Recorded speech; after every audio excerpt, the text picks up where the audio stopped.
Hai bên đâu rồi?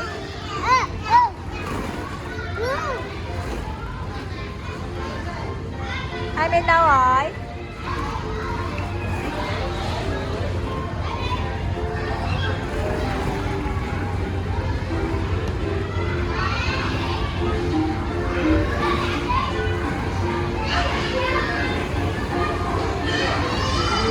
Bên ơi, đợi em nè.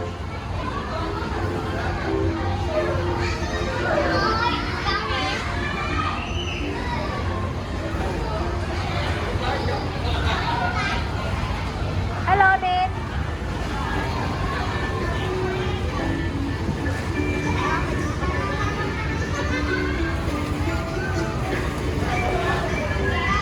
Min, đón em on đi.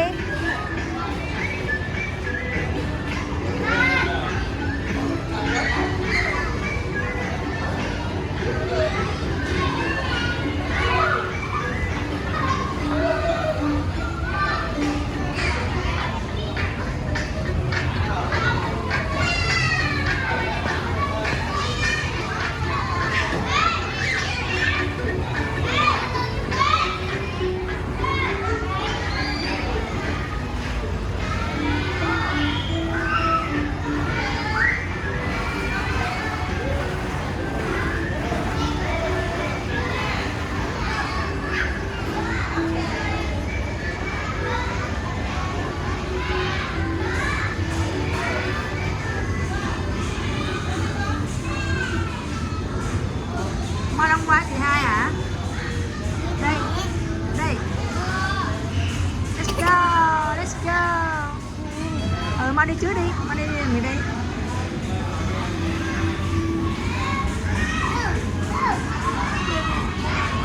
Con chờ chút nha, chờ chị hai. Chờ chị hai đi. Đó, chị hai đi qua kia rồi.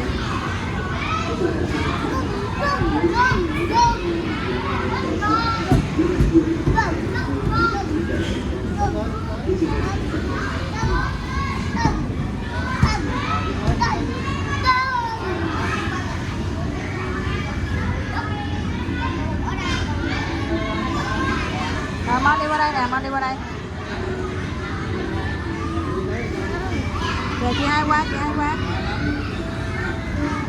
Hai Min qua đây đi. Đợi chút đi Min. Đợi chút xíu.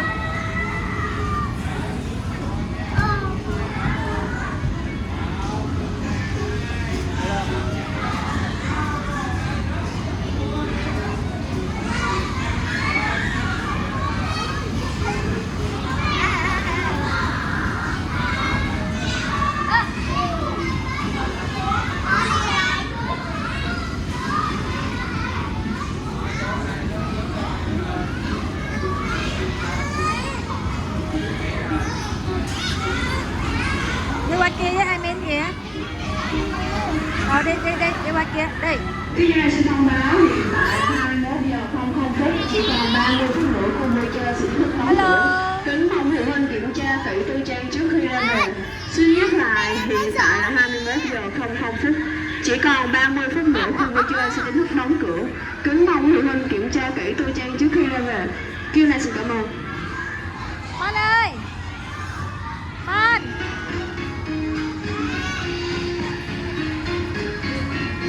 Mon ơi, qua đây.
này đi nhỏ này.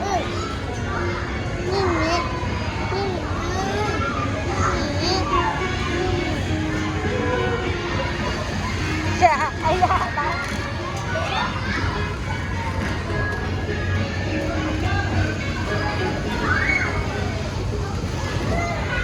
Dính vô đây.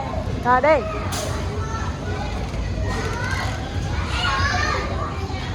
Kizuna xin lưu ý, giá vé của khu vui chơi là giá vé có thể ra vào nhiều lần trong ngày đến 21h30. Nếu quý khách có nhu cầu ăn uống, nghỉ ngơi bên ngoài, vui lòng dẫn theo vé, giữ lại vòng tay và hóa đơn để quay trở lại khu vui chơi bình thường. Kizuna xin cảm ơn.